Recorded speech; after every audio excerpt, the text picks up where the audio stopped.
Ang ginagawang upuan ng aking asawa.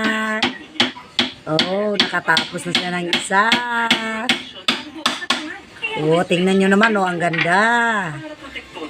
Kung gusto nyo pong umorder, sa inyo po ang kahoy, siya ang gagawa. Bayaran nyo lang siya sa labor.